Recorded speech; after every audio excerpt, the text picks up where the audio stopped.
جس طرح سے فتنے نمودار ہو رہے ہیں نا، اس کی مثال سابقہ تاریخ میں نہیں ہے۔ ہماری بدعمالیوں کی وجہ سے، انسانوں کی بدعمالیوں کی وجہ سے سمندری مخلوق بھی محفوظ نہیں ہے۔ تمام قسم کی بزرگی اور بڑائی اللہ تعالیٰ کی یہ ہے۔ اللہ تعالیٰ کسی سے مشورے نہیں لیا کرتے، جب چاہتے ہیں، جو چاہتے ہیں، جس کے لیے چاہتے ہیں، جتنا چاہتے ہیں کر دیتے ہیں۔ اگر اللہ تعالیٰ عزت کا کسی کے لیے ارادہ کر لیں تو پوری کائنات کے اندر مل کر ساری مخلوقات اس کے فیصلے کو ذلت میں تبدیل نہیں کر سکتے،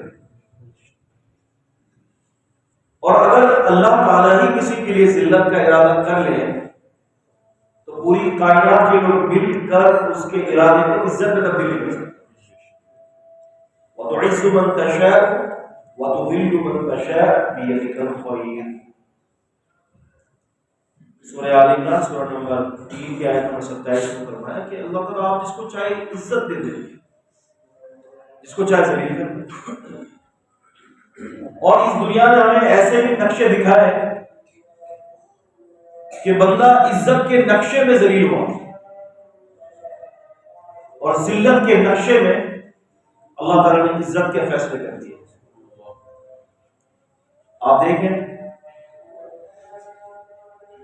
فرعون عزت کا نقشہ تھا اس کا، الا ربکم الاعلی، کہتا تھا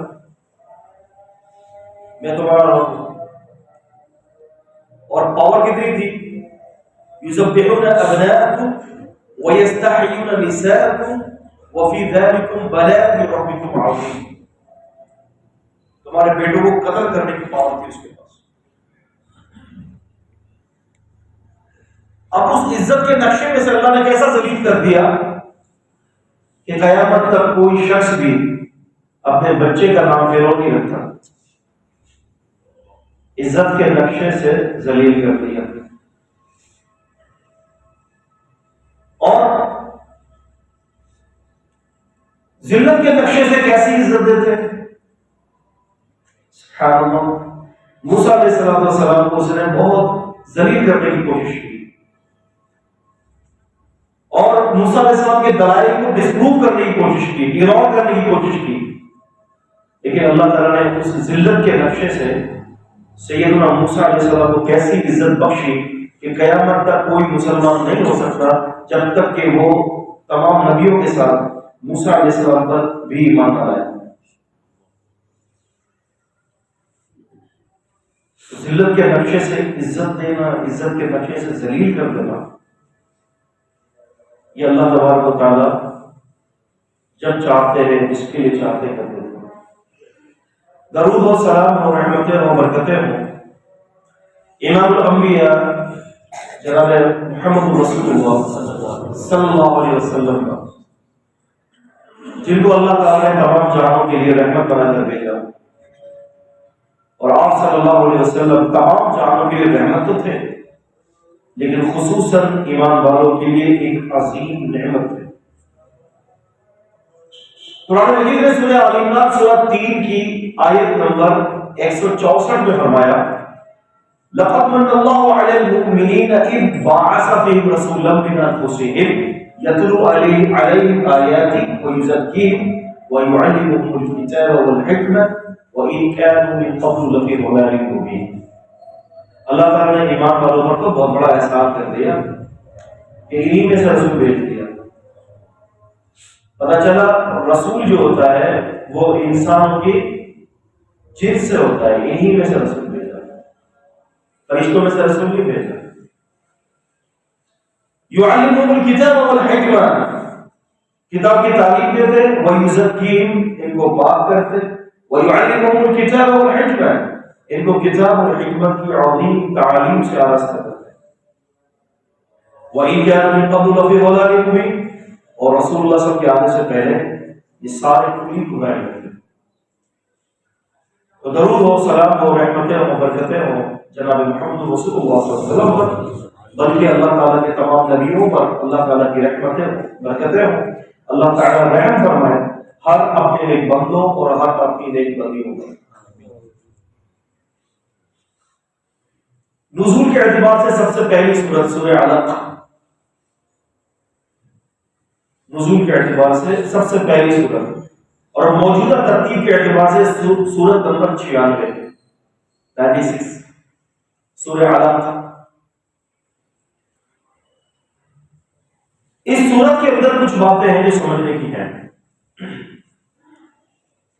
بس توجہ کے ساتھ اگر کانسنٹریٹ برقرار رہے گی نا تو آخر تک بات سمجھ میں آ جائے گی، اور اگر توجہ کہیں اور مبذول رہے گی، توجہ کہیں اور بٹی کی ہوگی، تو پھر میرا اتنی دور سے آپ کے پاس آنا اور آپ کا میرے سامنے بیٹھنا تو یہ فائدہ نہیں دیتا۔ دیکھیں رسول اللہ صلی اللہ علیہ وسلم کے دور میں شرک آپ کی بعثت سے پہلے اور بعثت کے وقت شرک بھی تھا، کفر بھی زبردست قسم کا تھا، اور اس دور کے اندر بچیوں کو زندہ درگور کرنے کی بھی زبردست قسم کی رسم تھی۔ شرک، کفر، بچیوں کو درگور کرنا، ظلم، قتل و غارت، اور شرک تو آپ کو پتا ہے کہ یہ سب سے بنیادی اور سب سے بڑا گناہ ہے۔ نبی صلی اللہ علیہ وسلم نے فرمایا تھا الا انبئکم، کیا میں تم لوگوں کو ایسے گناہ کی خبر نہ دوں جو سب سے بڑا ہے؟ قالوا بلی یا رسول اللہ، صحابہ نے فرمایا کیوں نہیں اللہ کے رسول، بتائیے۔ آپ نے فرمایا الاشراک باللہ وعقوق الوالدین، ماں باپ کی نافرمانی سے پہلے فرمایا اللہ کے ساتھ شرک کرنا ہے۔ تو شرک کرنے کا جرم بھی وہاں پر موجود تھا۔ وَإِذَا مَوْدَةُ سُئِلَتْ بِأَيِّ ذَنبٍ قُتِلَتْ، بچیوں کو زندہ درگور کرنے کا بھی ایک ان کے اندر ایک رواج تھا، قتل و غارت، فساد، سب کچھ تھا۔ تو لہذا پہلی آیت جو نازل ہونی تھی نا، اگر دیکھا جائے تو وہ شرک کے حوالے سے ہوتی تھی، ایسا ہی جو پہلی جو تعلیم نبی علیہ السلام پر اترتی، پہلی جو آیت اترتی تو وہ آیت ہوتی شرک کے حوالے سے، لیکن ایسا نہیں ہو، بلکہ اللہ تعالیٰ نے جو پہلی جو آیت نازل فرمائی، جو پہلا جو حکم، یعنی یوں سمجھ لیجئے کہ نبی پاک صلی اللہ علیہ وسلم پر جو پہلا جو حکم نازل ہوا ہے نا، وہ کیا تھا؟ اقرأ بسم ربک الذی خلق، پڑھ لیجئے، پڑھیے اپنے اس اللہ کے نام کے ساتھ، الذی جو کہ خلق پیدا کیا اس نے، ماضی کا سننا ہے، اور پھر خلق الانسان من علق، انسان کی پیدائش پر توجہ دے دی کہ بھئی ذرا اپنی پیدائش کو پوری طرح دے لینا کہ تم انسان کو کتنا بھی اللہ نواز دے، اس کی ذاتی کوئی بھی اس کے اندر جو ہے کوالٹی نہیں ہوتی، سب اللہ تعالیٰ کی طرف سے عطائی خصوصیات ہوتی ہیں۔ اور پھر اقرأ وربک الاکرم الذی علم بالقلم، اللہ تعالیٰ کی بزرگی بڑائی بیان کرنے کے بعد اللہ تعالیٰ نے قلم کے ذریعے آپ کو لکھنا پڑھنا سکھایا۔ اب توجہ یہ ہے کہ ان حالات کے اندر جو اتنے بڑے بڑے گناہ تھے، شرک کی بھی موجودگی تھی، قتل و غارت کی بھی موجودگی تھی، لیکن اللہ تعالیٰ نے نبی علیہ السلام پر سب سے پہلے جو وحی نازل کی وہ پڑھنے لکھنے کے حوالے سے، علم حاصل کرنے کے حوالے سے، کہ اے نبی صلی اللہ علیہ وسلم آپ امت کو بتا دیں کہ وہ پڑھا لکھا کر رہے ہیں، اپنے علم کے اندر تقویت دیں، اپنے علم کو جو ہے وہ نکھاریں، علم کو حاصل کریں۔ اللہ تعالیٰ نے اس آیت کے اندر سب سے پہلا حکم جو نازل فرمایا وہ دین اسلام کے علم کو حاصل کرنا ہے۔ آپ سمجھ رہے ہیں؟ اسلام کے علم کو حاصل کرنے کا حکم، یہی وجہ رہی کہ صحابہ اکرام نے بھی بڑے لمبے لمبے سفر کیے، یہی وجہ رہی کہ محدثین اکرام نے بھی علم حاصل کرنے کے لیے لمبے لمبے سفر کیے۔ آپ نے دیکھا نہیں سورہ کہف میں موسیٰ اور خضر علیہ السلام کا جو واقعہ تھا، موسیٰ علیہ السلام علم حاصل کرنے کے لیے سفر کرنے کے لیے کہتے ہیں، ہے نا؟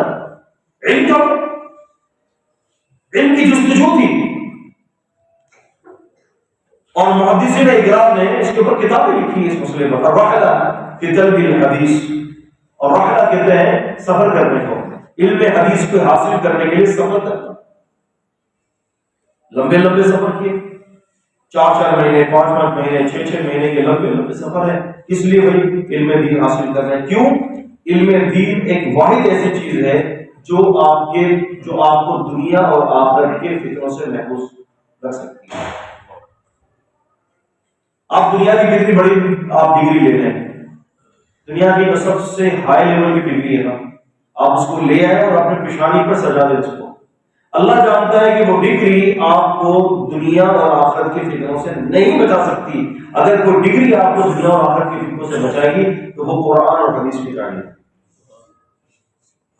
اس بات کو میری آپ دامنگیر فرما لیں، اس کو حرز جان بنا لینا، اپنے پلو سے باندھ لیں اس بات کو کہ اگر کوئی علم آپ کو معاشرے کے اندر اچھا رویہ سکھائے، کوئی علم آپ کو جینے کے اسلوب سکھائے، کوئی علم آپ کو رویہ سکھائے، تہذیب و تمدن سکھائے، اور آپ کو اللہ اور اس کے رسول کی پہچان سکھائے، تو وہ علم فقط کتاب و سنت کا ہی علم ہے.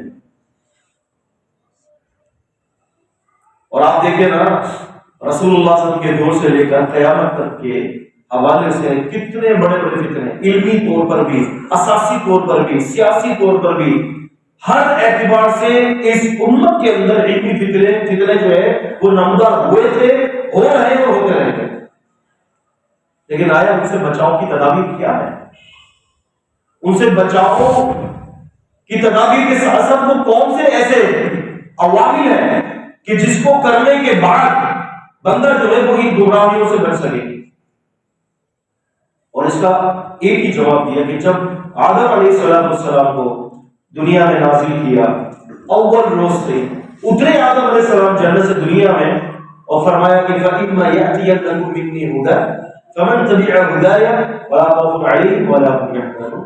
اب آپ دنیا میں جا رہے ہیں، اب آپ دنیا میں جانے کے بعد آپ کو ایک لمحہ بھی ہم اپنی وحی کی ہدایت کے بغیر اکیلا نہیں چھوڑیں گے.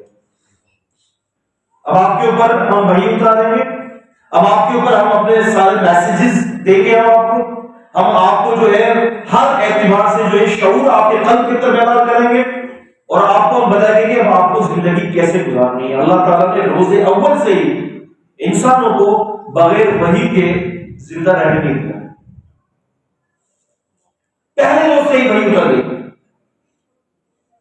فرمایا کہ اب اس کے مطابق اپنی زندگیوں کو بسر کیجیے.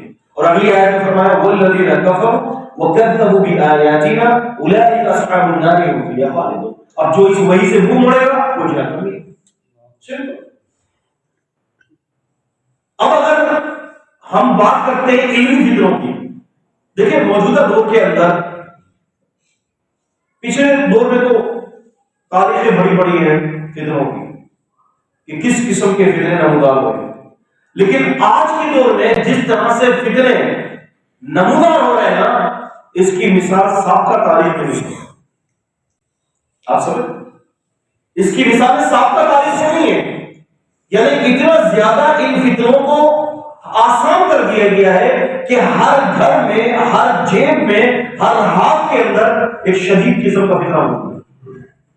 اور وہ فتنہ جس کو مسجد الدجال کہا جاتا ہے، رسول اللہ صلی اللہ علیہ وسلم نے جو مسجد الدجال کے حوالے سے آپ نے پیشن گوئی فرمائی تھی، وہ تو بہت بڑا فتنہ ہے، لیکن اس کے آنے سے پہلے اس فتنے کو ہموار کیا جا رہا ہے اور ہمارے ذہنوں کو باقاعدہ اس سانچے میں اور اس ڈھانچے میں ڈھالا جا رہا ہے کہ ہم دجال کے آنے کے بعد اس کو ہم قبول کر لیں. اب یہ فتنہ کس قسم کا ہے؟ اللہ تعالیٰ نے قرآن مجید کے اندر 2 مقامات پر ان فتنوں سے ڈرایا ہے، اور ایک جگہ پر تو صاف یہ فرما دیا ظہر الفساد فی البر والبحر بما کسبت ایدی الناس، سورہ نوح. فرمایا کہ خشکی اور تری میں فتنہ ظاہر ہو چکا ہے. ظہر الفساد فی البر والبحر، ظہر ماضی کا صیغہ ہے. فرمایا کیوں؟ بما کسبت ایدی الناس، لوگوں کی اپنے اعمال اور ان کی کرتوت کی وجہ سے. لوگوں کی کرتوت ٹھیک نہیں ہے، ان کے کرتوت اور ان کے ہاتھوں کی کمائیوں کی پاداش میں فرمایا کہ سمندروں کے اندر بھی جو ہے وہ فساد ظاہر ہو چکا ہے اور خشکی کے اندر بھی فساد ظاہر ہو چکا ہے. یعنی ہماری بدعمالیوں کے سبب پر سمندری مخلوق بھی محفوظ نہیں ہے. آپ سمجھ ہماری بدعمالیوں کی وجہ سے، انسانوں کی بدعمالیوں کی وجہ سے سمندری مخلوق بھی محفوظ نہیں ہے. اور اگر کوئی چیز ان سمندری مخلوق کو محفوظ کر سکتی ہے تو وہ بھی علم دین ہی ہے. رسول اللہ صلی اللہ علیہ وسلم کی حدیث ہے، آپ صلی اللہ علیہ وسلم نے فرمایا جب کوئی طالب علم اپنے گھر سے علم کی جستجو میں علم کو حاصل کرنے کے لیے بیکام اور یہ سی اے اور میڈیکل کی بات نہیں ہو رہی یہاں پر، علوم شریعت کی بات ہو رہی ہے، علم کو حاصل کرنے کے لیے جب گھر سے نکلتا ہے تو نبی صلی اللہ علیہ وسلم فرماتے ہیں کہ چیونٹیاں اپنے بلوں میں اور سمندر کے اندر مچھلیاں پانی کے اندر اس کے لیے دعائیں مغفرت کرتی ہیں. آپ سب دعائیں مغفرت کرتی ہیں. اب سبب کیا ہے کہ دعائیں مغفرت کیوں کرتی ہیں؟ اس لیے نا کہ جناب یہ علم حاصل کرے گا، اس کے اعمال درست ہوں گے تو سمندری مخلوق کے اللہ کے عذاب سے محفوظ رہے گی، اور اس کی وجہ سے وہ بھی برباد ہو جائے گا. آپ سمجھ تو اللہ تبارک و تعالی نے فتنوں سے بچنے کے لیے ایک حکم یہ بھی دیا، یا ایھا الذین آمنوا قوا انفسکم واہلیکم نارا وقودها الناس والحجارة وعليها ملائکۃ غلاظ شداد لا يعصون ما امرهم. کہ فرمایا کہ ایمان والو اپنے آپ کو اور اپنے گھر والوں کو، قوا انفسکم واہلیکم نارا، اپنے آپ کو اور اپنے گھر والوں کو جہنم سے بچاؤ. وقودها الناس والحجارة، جس کا ایندھن لوگ اور پتھر ہے. ایندھن لوگ اور پتھر کیسے ہیں؟ قرآن مجید نے فرمایا یہ سورہ تحریم 66 کی سورت کی آیت ہے، اور سورہ قاف سورہ نمبر 50 کی آیت نمبر 29 30 31 32 میں صاف واضح فرمایا یوم نقول لجہنم هل امتلأت وتقول هل من مزید. ہم قیامت کے دن کہیں گے جہنم سے کیا تم بھر گئی؟ تو جہنم کہے گی نہیں بھری اللہ، اور دے مجھے اور دے مجھے. رسول اللہ صلی اللہ علیہ وسلم فرماتے ہیں کہ یہاں تک وہ موقع آ جائے گا کہ رب العالمین اللہ تعالی اپنی پنڈلی جہنم کی آگ میں ڈالے گی، وتقول قط قط قط، اور جہنم کی آگ میں اس کے بعد کہیں گے کہ اللہ بس کر اب اور کچھ مت ڈالنا، اب مجھ سے برداشت نہیں ہوگا. جہنم کی گہرائی کا اندازہ کریں.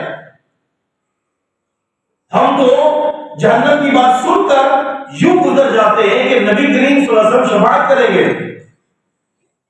لیکن کبھی آپ نے یہ سوچا ہے، کبھی ہم نے اس بات کو سوچا ہے کہ اگر ایک لمحہ بھی جہنم کی آگ میں رہنا پڑے گا تو کیا ہو جائے گا؟ یوم کان مقدار 50,000 سنہ مما تعدون، تمہاری گنتی کے اعتبار سے 50,000 کا سال کے برابر ایک دن ہوگا وہاں. اگر کسی کے لیے اللہ نہ کرے ایک دن بھی جہنم کا فیصلہ ہو جاتا ہے تو آپ یہ سمجھ لیں 50,000 سال تک وہ جہنم کی آگ کے اندر جو ہے وہ چلے گا. احمد وغیرہ کی روایت سے پتہ چلتا ہے، اور وہ جہنم کی آگ اتنی سخت ہوگی کہ اگر اللہ تعالیٰ اس جہنم کو وہاں سے اٹھا کر، جہنمی لوگوں کو جہنم کی آگ سے اٹھا کر دنیا کی آگ کے اندر اگر اللہ تعالیٰ بھیج دے تو یہ جہنمی لوگ دنیا کی آگ کے اندر آ کر چین کی نیند سو جائیں گے. تو فرمایا کہ قوا انفسکم واہلیکم نارا، اپنے آپ کو اور اپنے گھر والوں کو جہنم سے بچاؤ. یہ بچانا لازمی امور ہے، لیکن ساتھ میں یہ بھی بتا دیا کہ فتنہ کن کن چیزوں کے اندر موجود ہے. اگر فتنوں سے دوری چاہتے ہیں، فتنوں سے بچنا چاہتے ہیں، اس کا واحد حل یہ ہے کہ کتاب و سنت کا علم حاصل کریں اور علم دین کے لیے سفر کو قائم کریں. علم دین کے لیے سفر کیجیے، شیوخ محدثین سے ملاقاتیں کریں اور قرآن اور حدیث کے علم سے اپنے آپ کو منظم کریں، تب تو جناب بندہ بچ سکتا ہے فتنوں سے. ورنہ آج کا جو دور ہے فتنوں سے بچنا بہت مشکل ہے.